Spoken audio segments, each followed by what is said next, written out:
Hola, bienvenue chez Cœur de Soi. Aujourd'hui, je regarde avec vous quelles sont les postures que vous pouvez utiliser si vous souffrez d'insomnie.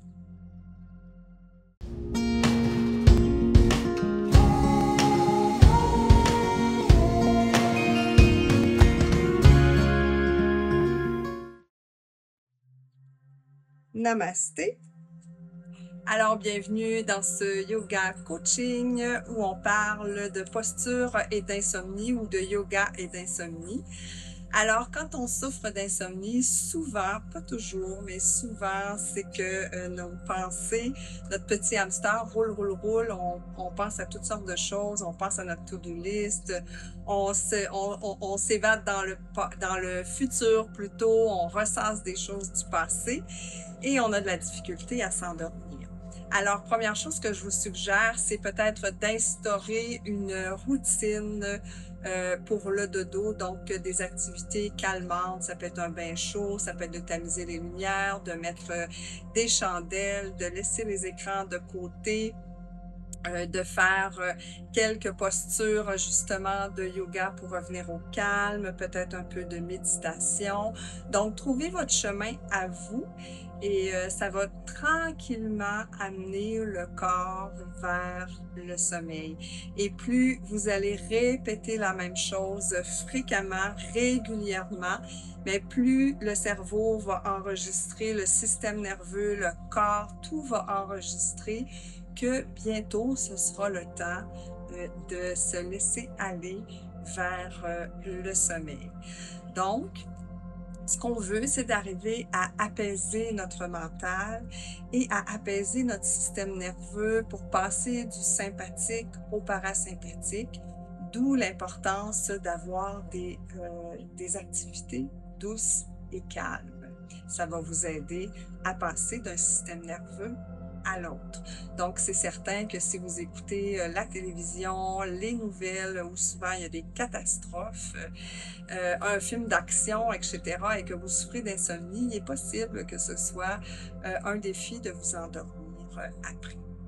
Maintenant, pour les postures de yoga, alors je vous suggère d'abord de faire la posture de Balasana, donc l'enfant, parce que vous êtes en contact avec le sol, parce que ça étire tout en douceur le corps, donc ça amène une détente musculaire et le fait de positionner votre tête au sol, donc ça fait un ancrage, vous pouvez même visualiser que vous laissez aller les pensées.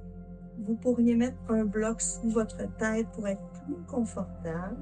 Vous pourriez ouvrir vos jambes. Vous pouvez mettre les bras de chaque côté et vous maintenez la posture aussi longtemps que vous sentez que vous en avez besoin. Donc, cette posture-là est là pour vous ramener dans l'ici et maintenant. Est là pour commencer à créer une détente musculaire.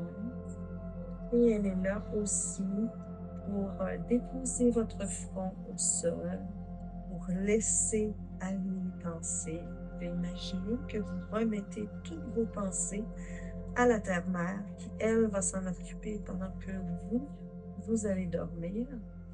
Donc, utilisez tout ce qui vous fait du bien. Ensuite, ce qui fait du bien aussi, ce sont les inversions.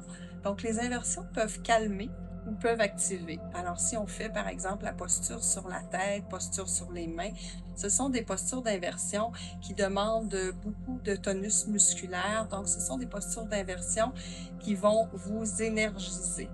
Là, ici, on va faire la posture du lièvre. Donc, même chose, toujours pour avoir la tête en contact avec le sol et toujours imaginer que vous laissez aller toutes vos pensées. Alors, de la posture de l'enfant, tout simplement, vous roulez sur le dessus de la tête et vous ajustez vos jambes pour être confortable. Les bras pourraient être, les mains pourraient être en appui sur le tapis. Et si c'est accessible pour vous, vous pourriez laisser les bras mollement retomber, les épaules retomber de chaque côté, attirés par la gravité. Et ici, même chose, vous détendez au maximum votre corps et vous laissez aller tout ce qui vous pousse. Si vous en ressentez le besoin, vous pouvez revenir quelques instants dans la posture de l'enfant.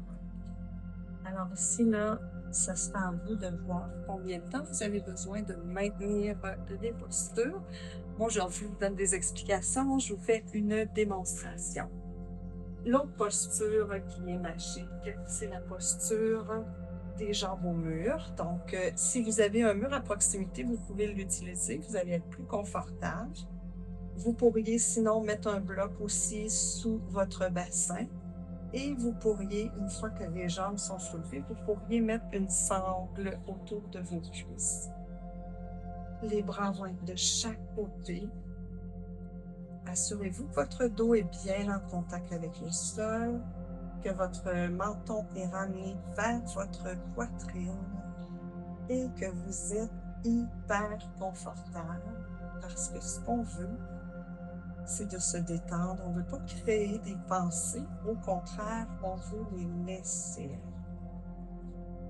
Ici, par contre, si vous faites de l'hypertension non médicamentée, cette posture n'est pas recommandée. Alors, cette posture-là, vous pouvez la maintenir 5 minutes, 10 minutes, 15 minutes, 20 minutes. C'est à vous de voir. Donc, ça fait un retour au Vénus, relaxe le corps. Et ça vous amène tout doucement vers le sommeil. Et une fois que vous avez fait cette posture, je vous suggère d'aller dans la posture de Shavasana. Vous pourriez allonger le corps au complet.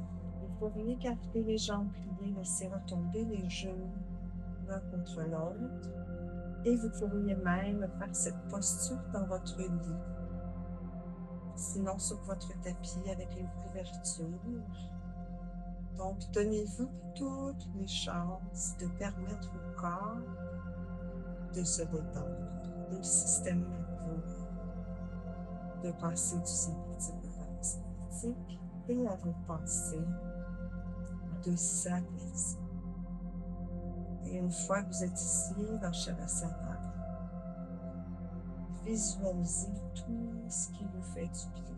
Vous pourriez faire un scan corporel à partir des orteils jusqu'aux cheveux, en laissant la détente s'installer dans votre corps. Vous pourriez imaginer une lumière apaisante. Vous pourriez avoir répété comme mantra, en fait, des affirmations positives. Mes pensées se calment. Je m'abandonne au soleil, etc. Donc, ce qui vous fait. Alors voilà, donc ce sont des tout petits conseils, mais qui peuvent vous faire un grand bien. Et sur la chaîne, donc, il y a une semaine, un défi, en fait, que j'avais fait, pas un défi, mais j'avais fait une semaine complète sur le sommeil. Dans cette semaine-là, vous avez posture, pratique de yoga, mudra, relaxation, méditation, etc. Donc, tout pour vous accompagner, pour vivre de magnifiques, très régénérantes, pour avoir tout plein d'énergie pour rêver. Alors voilà, donc n'hésitez pas à vous abonner à la chaîne, n'hésitez pas à aller voir cette semaine sur le sommeil et puis si vous connaissez des gens qui souffrent d'insomnie, partagez cette vidéo en très grand nombre pour le plus grand bien-être de tous. Alors, merci d'avoir été là à nouveau aujourd'hui dans ce magnifique défi 366 jours. On est bientôt à la moitié. Et puis, je vous dis donc à demain. Et je vous souhaite une magnifique nuit de sommeil. Namaste.